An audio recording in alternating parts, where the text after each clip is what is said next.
Hey, welcome to Sample Platter, a show made up of my need to separate my filler material from my long Let's Plays. Um, the idea I had was to play games that I feel are maybe overrated or underrated, not overrated, underrated or overlooked. Maybe just a new game that hasn't really been found yet, though that'll be a while before that happens because I can't really afford the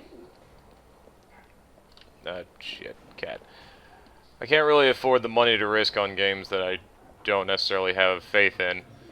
But today we're gonna go with Alice Madness Returns because oh, I might also mention that these are all going to be very short snippets, samples, if you will, of the games. But I chose Alice Madness Returns because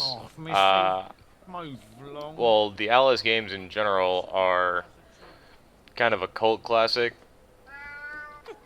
I skipped over the intro sequence, and we'll probably skip the story here in general, because that's not necessarily what we're focusing on. I can give you a general synopsis of the idea. Now, where has that cat gone? But this game, even within the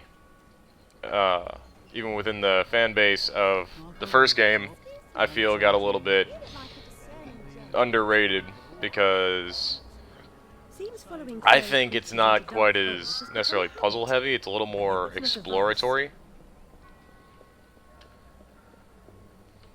Um, but yeah, really the important takeaway at the end of the day will be that you'll all probably tell me that I'm just yelling at you and calling you stupid for your own interest in video games, and that my philosophy on video game design is right.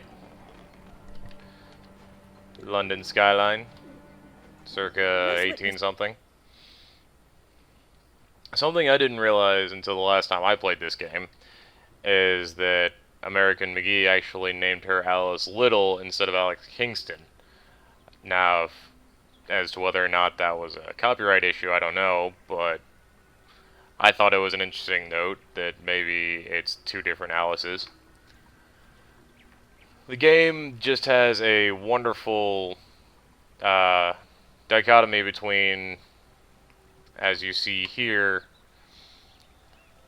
this just very happy, the kind of Wonderland you'd expect to find, and the very morbid, depressing tone of the actual story.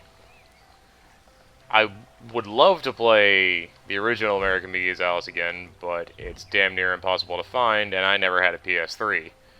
And for some reason, EA has seen fit to not release it on Origin. I don't know why. I'm sure people would greatly appreciate that, but I guess they assume that anyone who bought this game already has a copy of the original. I do not. I didn't find it until I found out about it actually through an X, and so that's how I played it.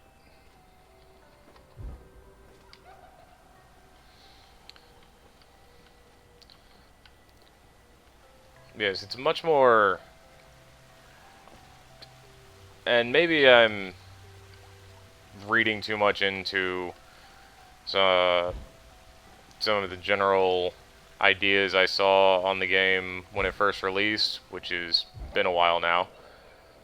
But I thought it got more flack than it deserved, but it was really just not as well received, I think, as the first one. Which is kind of, I suppose, par for the course for a lot of sequels of cult classics and the like.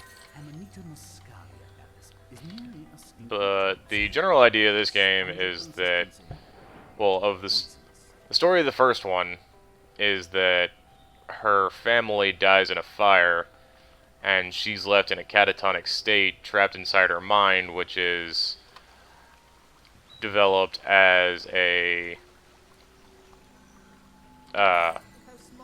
or her yeah, her mind is, oh look, I'm small. as she's locked in her mind, it manifests itself as she's trapped in her childhood imaginary place of Wonderland. But it's all broken and destroyed, and she has to repair it. And this, even though she's managed to get out of her, she has since regained functionality. She is horribly mentally scarred with survivor guilt, and just not in general a healthy human being. And she's been living in an orphanage for, well,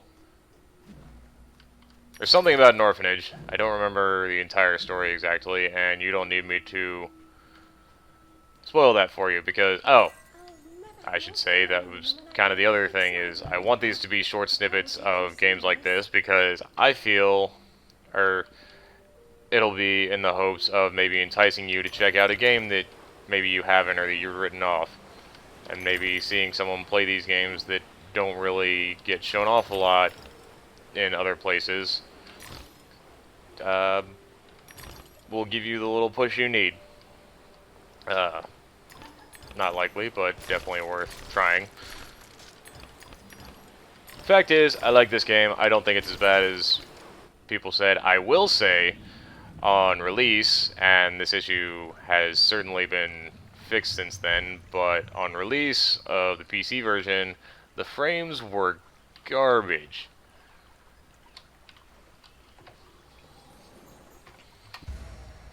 Vorpal Sword. Now I can defend myself.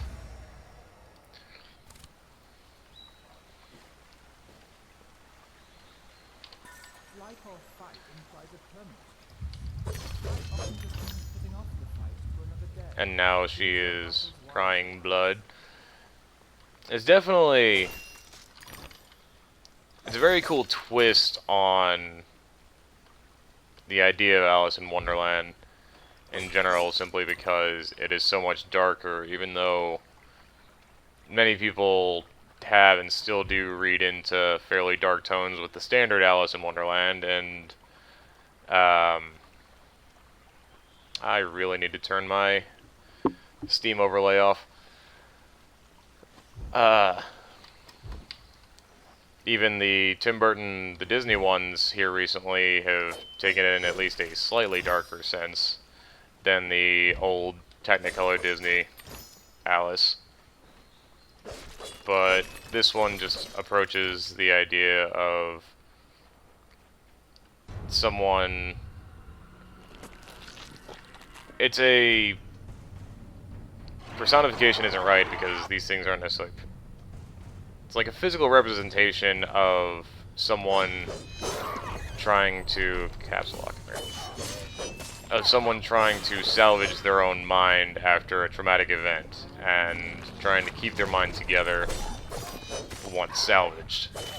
Ugly, gross, and evil in a single monstrosity.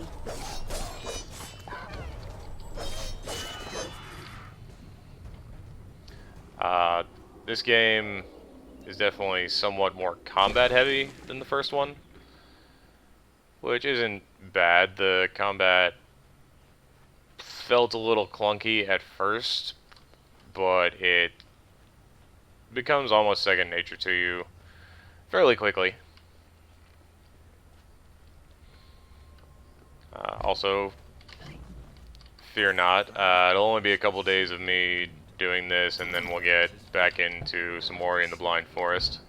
Memories must be strictly managed, Alice.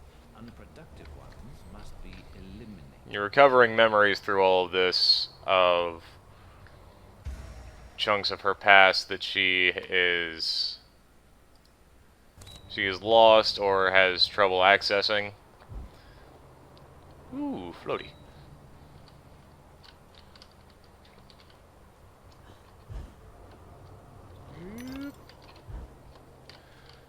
Alright, she can, I think... Shit. 1, 2, 3, 4... Okay. She can extra jump, like, 3 more times, I think it was.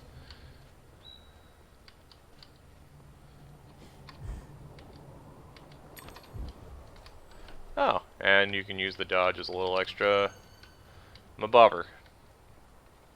Yes, it's a word. Look it up. Please don't look it up. I don't need your comments telling me otherwise.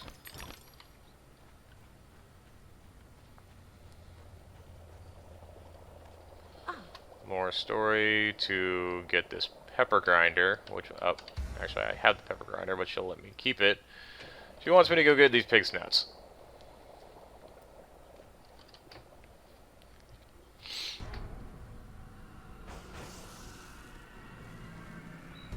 And here we get into the ranged combat. Right, this thing can overheat. Forgot about that. Yeah, these flies are probably one of my most hated enemies in the game. They don't come out of nowhere, but they definitely don't behave the way you want them to. And occasionally, if you're not looking in the exact right direction, you'll end up with these popping up and not... stuff like this. And I forget how to actually switch targets. Being able to remember that would be great. I think mostly I just have to untarget and retarget. Trying not to do that.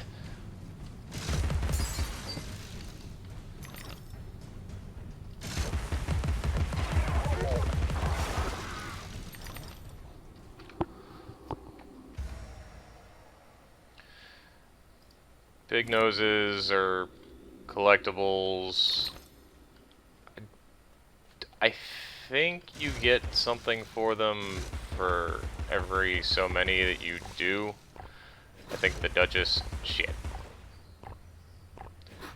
I think the Duchess gives you, like, sends you something for every so many that you send back, that you pepper. Because for some reason she has decided that... I guess pig snouts are actually a thing people eat. I know pickled pig's feet. That's a thing I'm aware of. And who couldn't love this twist on the Alice outfit?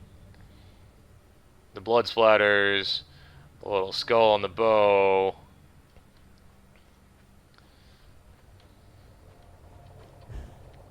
I think it looks awesome.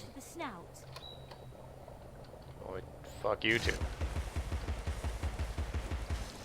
This snout, for example, got me through that door.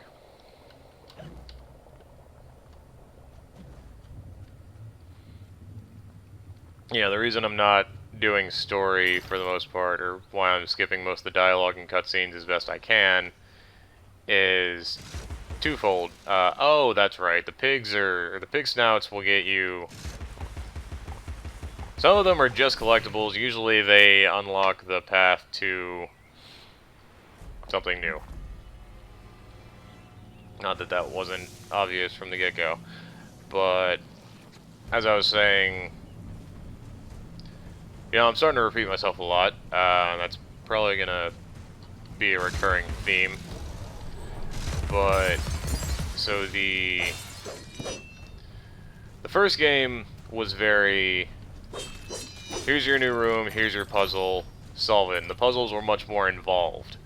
And I think a lot of people didn't like that the puzzles weren't necessarily as hard in this one, but the change for that is each individual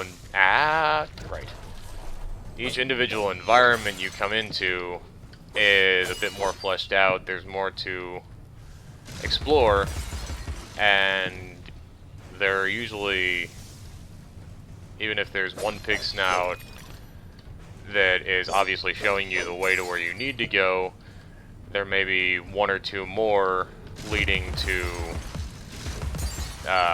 little hidden areas that will help you advance, or that will help you play better, I suppose.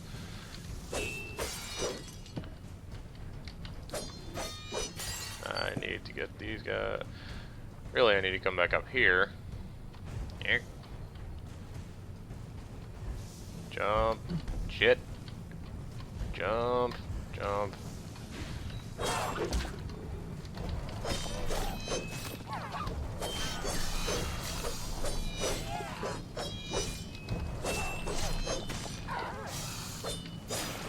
Yep, riveting commentary.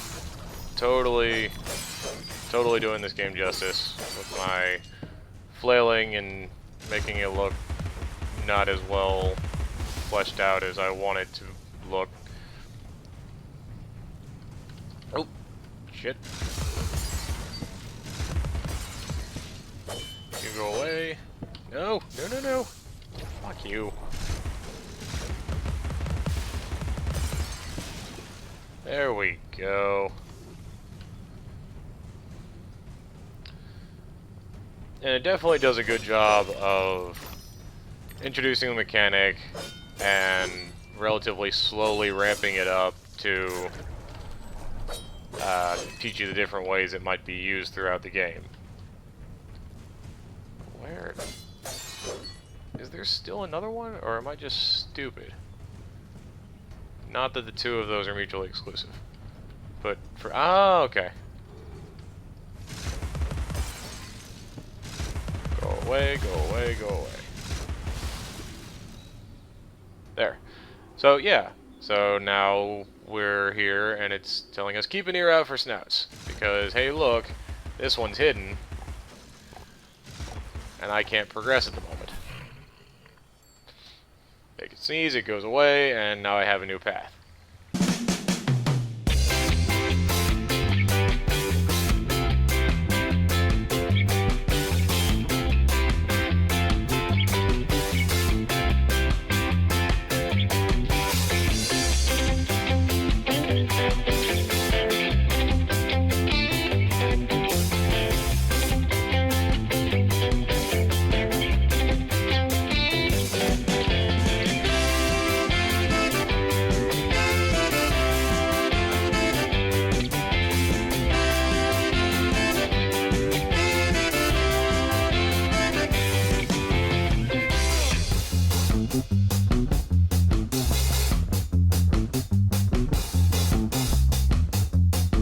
Oh, more history lessons. Although I'm probably one of the last people to know this. But it did greatly inform, for me, why this game is as twisted as it is. I didn't realize until much later that American McGee was part of the team that created the original Doom. So, for those of you that aren't familiar with this game, but may be familiar with Doom, that might explain why this game is just absolutely twisted fucked. In general, I just love when stuff addresses the idea of madness and things like that being so like out of our control. I'm super excited for I cannot remember who's making it, but the new version of, or the new Call of Cthulhu video game that is still, I think, relatively early in development and still does not have a release date, so I'm going to be getting myself hyped up for nothing. And here we start to see what her Wonderland is really like at the core, and what her mind is really like when she, I guess, sort of lets her guard down, or when she tries to venture into parts of her mind that are all but lost to her.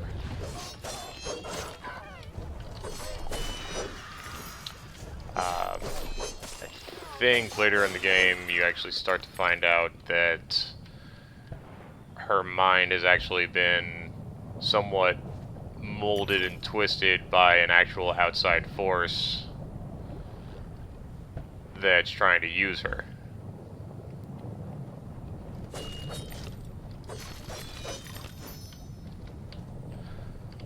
railway running from Wonderland sounds charming, but noise and smoke, like snips and snails, perhaps. Best to forget that train. A mock turtle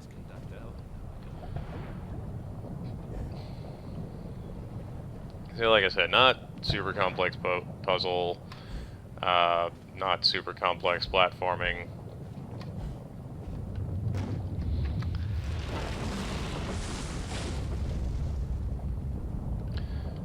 I don't really know how far this is going to go.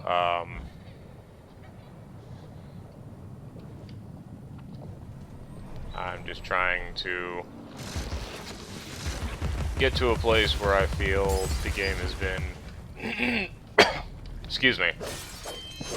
That probably sounds terrible, and I will do my best to fix it.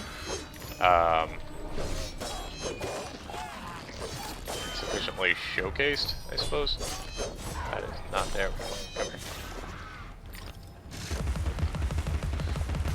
It definitely plays on that old idea of like old decrepit children playthings, or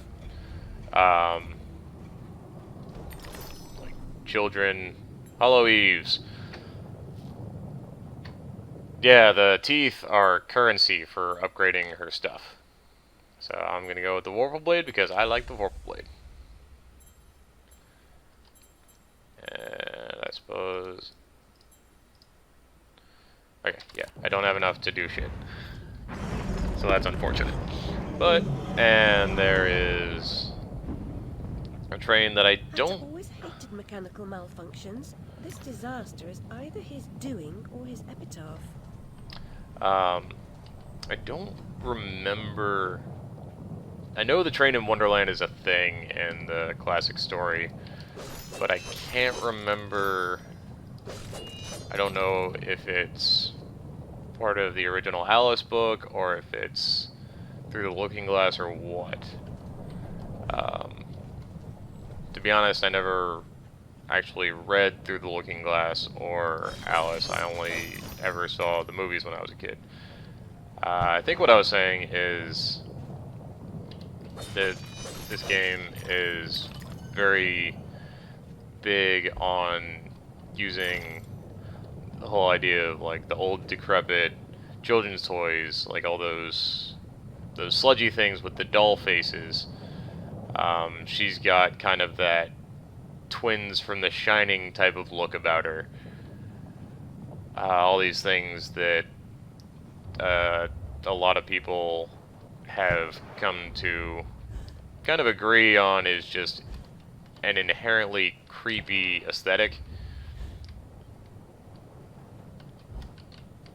I don't know how we decided that children are creepy when put in the exact right situation, or who decided to put those children in that kind of setting to make them creepy, but it's certainly effective.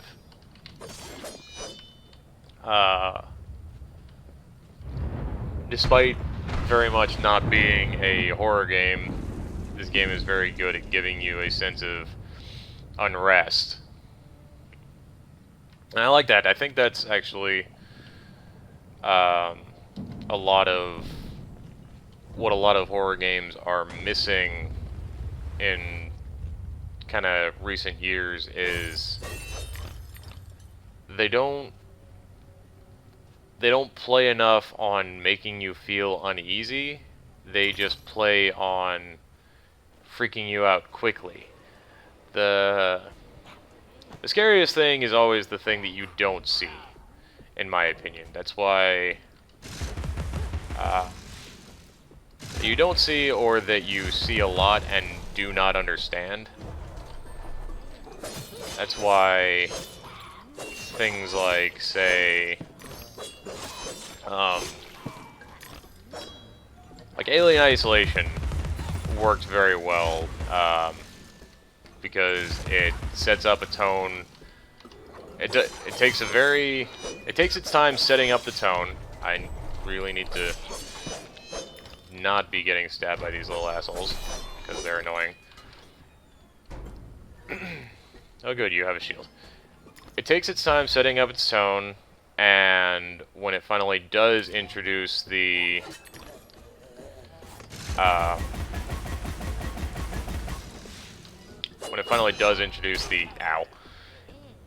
alien, it okay, right. when it finally does introduce the aliens, or the xenomorphs, if you will, you can, it shows you how insignificant you are to it. You don't really get, it doesn't take away agency from you, like, again, a lot of games like to do here lately. They make you scared not through actual scary means, but by just making it so you can't do anything but run. Alien Isolation gives you tools to defend yourself and to deal, but they're scarce, and you know that they're only a band-aid to your current issues. And so you feel a constant sense of unease at what's going to happen. Will I be able to deal with it? And ultimately, well, that's weird. Ultimately, you know just how insignificant you are to the xenomorphs, because they just don't care. Let's see here. What other stuff can I talk about that sounds like me forcing my opinions on you? I'm really not trying to, like, force opinions on you. Really just want to get my own philosophy on game design and story design out there, because maybe it starts a discussion. And I think again, there's a lot of I thinks in here, and that's usually never the best way to make your case, honestly, but I just prefer to make it abundantly clear that it's nothing more than my opinion. None of it should be taken as I'm an authority on this, and screw you for thinking otherwise. A lot of the AAA developers aren't huge on actually listening to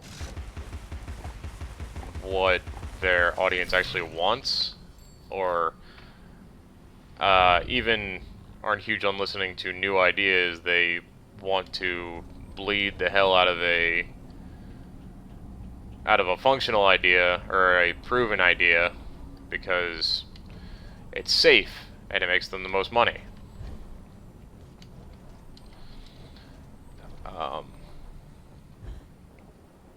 God, that actually got derailed real quick, because I'm not 100% sure how I got to that specifically.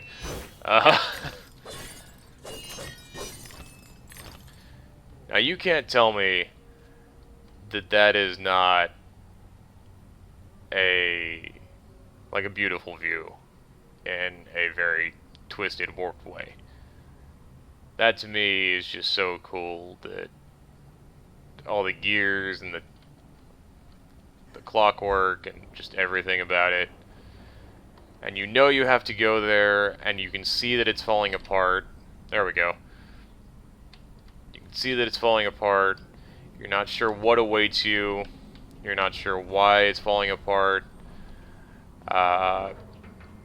And as well, you're not really sure what its implications for Alice are. And as you saw earlier, by the way, in this game, she kind of drifts back and forth between Wonderland and places in the real world.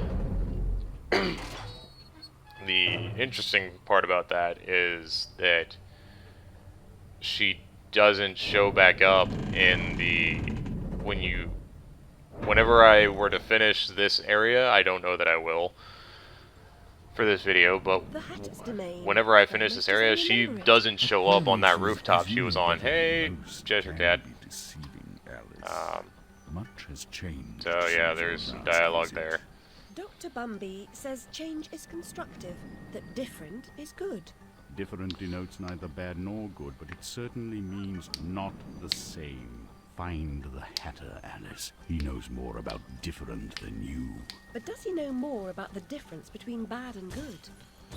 Making friends, Alice? You're as randomly lethal and entirely confused as you ever were. I've managed without you so far, Cat. Return to whatever hovels home to you. I'll call if I need you. Predictably rash. It's not a question of if, Alice, it's when. Now hold on, and as they say, shut up. So typical. I do enjoy that back and forth between them. The Cheshire Cat is sort of a purveyor of uncomfortable truths, so to I've speak. made more graceful entrances. I'll say it again. I need to turn off that Steam thing, or that, you can turn off my Steam overlay, because I'm going to have to edit that out, because they don't need their names showing up on a YouTube video that's going to get precisely 5 views from me rewatching it and making sure that it doesn't sound as horrible as I think it probably will. Or as horrible as I don't want it to. Oh, and new areas equal new dresses, because who doesn't like accessorizing? Or matching the occasion, if you will.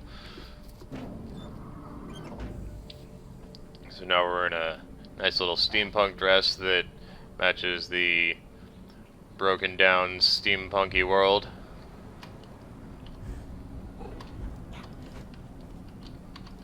You go away. Alright, that's one thing I'm gonna have to showcase, because it's kind of really badass. She gets this thing she does when she's close to death. That's kind of a last-ditch type of thing. I think here in a minute it ought to force me to deal with it. Seriously though, great atmosphere. You got the dodos, if you remember from... Hang on, let's see what this does.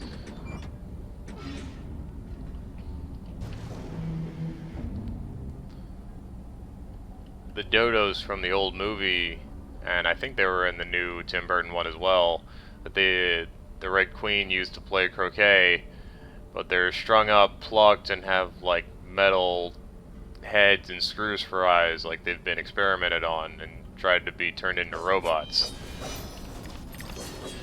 Why? We don't know. But it certainly makes you feel almost a little sick. Or maybe that's just me. Oh! That's how I got on the developers not listening to people, is I was talking about, no, I'm not trying to like force my views on gaming on you. Not that anyone's accused me of that yet, because this is the first episode of this series. But I really do just want to, and they're being roasted, like draw attention to games that I feel deserve more attention than they got. Oh, hi friend. Or maybe with games that turn out not so good, maybe I just start a conversation on why they actually weren't received well, what could have been done wrong, what could have been done right. Hopefully you get where I'm aiming with that idea. Conversation is key. Too often nowadays people are just so set in their idea being the right one. That's probably good. And to hell with others' opinions and input, that it leads to just non-constructive anythings. God dang it. So there is some of the jankiness I was talking about. Not the frames did die a little bit there, but when the combat breaks, it breaks kind of hard. I got stuck there somehow on the edge of that platform and couldn't move around the madcap. And I'm not unwilling to point out when things in a game don't work, just because I like it.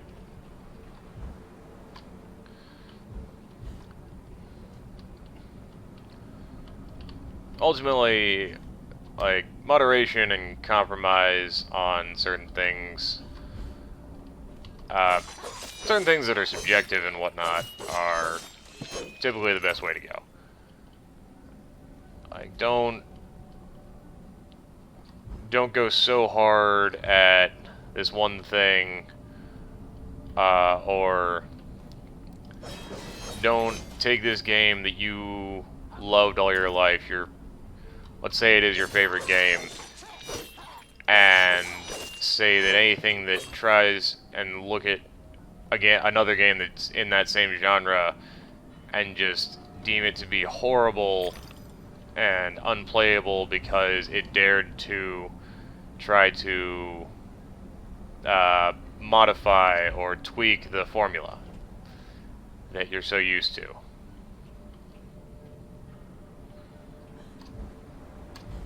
Up. There's some more frame goes. Frame drops, if you will.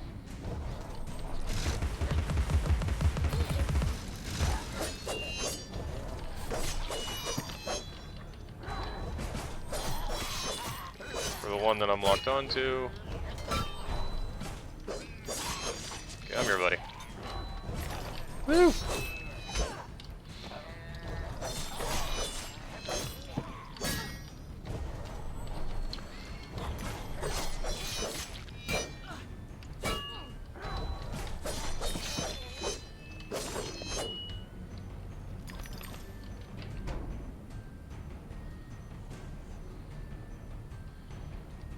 Yeah, I'm not sure how much more of this particular game I've got left in me, or really if I'm going to be able to do... I don't know, this is a trial on this series, plus whatever I play next, because I'm really worried that I'm going to end up ultimately... God dang it. That ultimately what's going to end up happening is me repeating myself a lot no matter what game I play. I really wanted to be just kind of talk about what aspects of game design I like in this game, that game, or the other game. But that's probably going to overlap a lot. So maybe it won't be as different from my long plays as I intended. Maybe it'll just be short snippets of those. Or short snippets of games that I don't think will make a full Let's Play. We'll see what happens. Healing, healing, healing.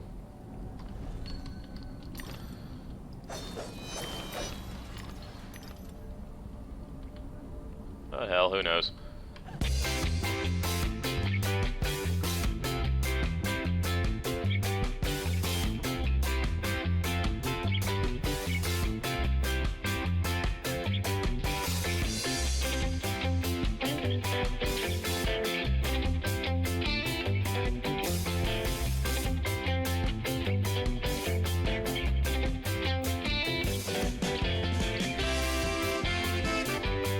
Logically, since I've run out of things to talk about, if you haven't noticed that yet, I should really consider just going ahead and stopping this here and saying this is my first sample platter.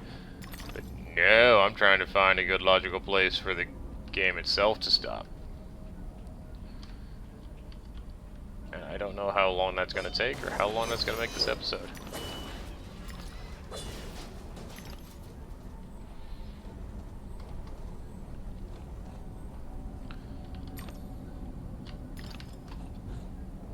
I know where it is. Bam! Pig snout. What will they give us? That. Where does that lead us? Probably in the right direction. So I'm going to go over here.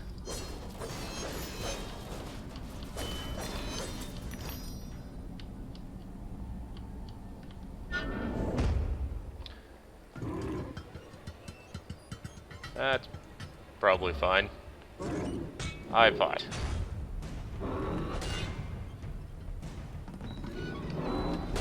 Reminds me of something out of a Metroid game, to be honest. Stabby, stabby, stab, stab, stab.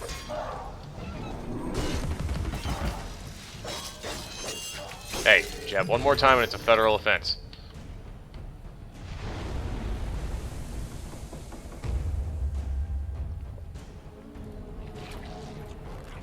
Yeah, that was nice and pixely looking.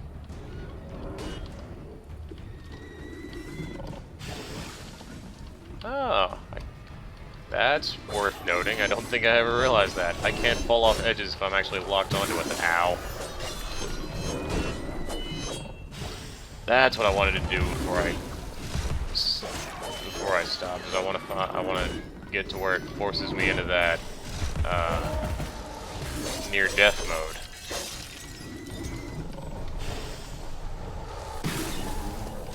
Come here, buddy.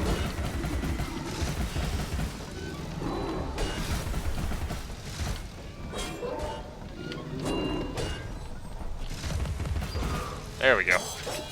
Now die! Oh. Where is he? I have to find my way up to him somehow. If I had to guess, I'd say it's this direction. Not sure whatever would give me that idea. Nope.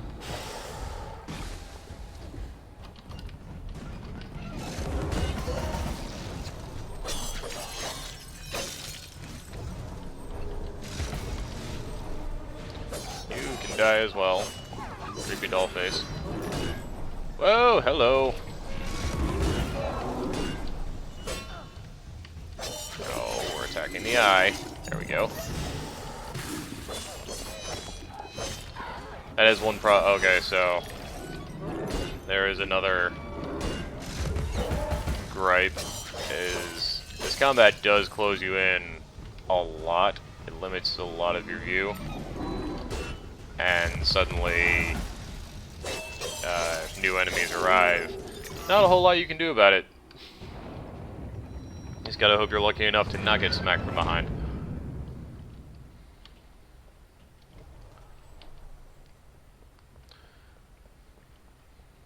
Yeah, that's another thing. The game, visually, it does a fairly good job, in my opinion, of getting progressively... Cat. He's obsessed with time. Find him, or your own Fair enough. time may be short.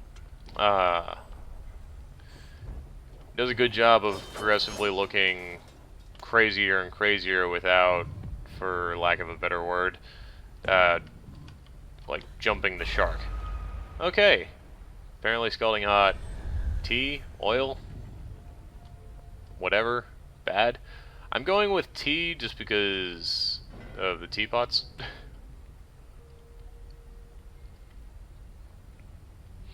I don't know why I thought I could jump through. I could probably jump between that if I try real hard. Come down here. You're wasting everyone's time, damn it. Do I have to go hit that button again? Probably. Let's go find out. What?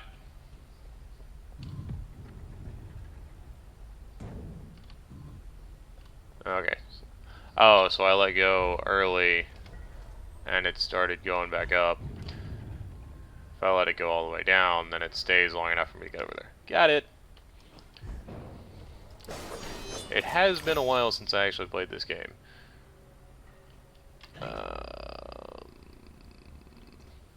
Oh, right.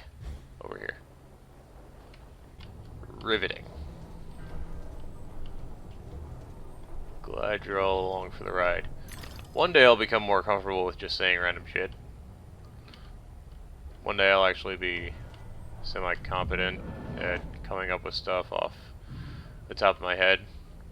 Doesn't help that I haven't actually recorded in almost 3 weeks, with the exception of Dead Cells, I think, because I needed something to herald the rebranding and whatnot.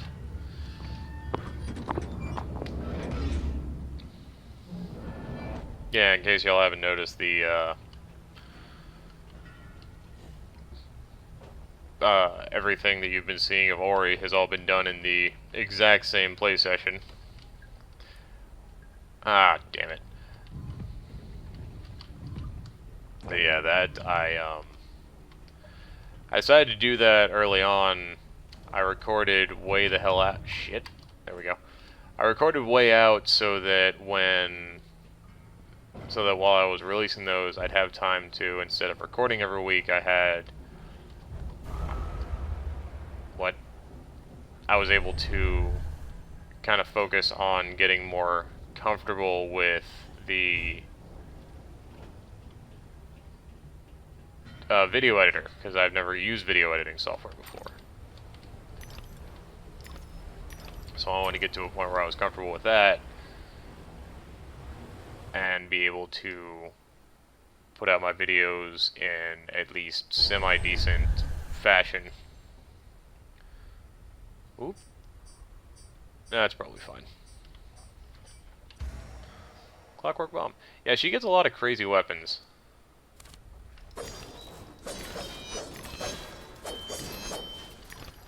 But I think if I go too much further, I'm gonna start spoiling a little too much. I think I've given y'all a decent look into the inner workings of Alice Madness Returns, and hopefully giving y'all some incentive to go check it out for yourselves. But thanks for joining me on this first episode of Sample Platter, and hopefully it'll become something real and differentiated from my long Let's Plays. So here's hoping.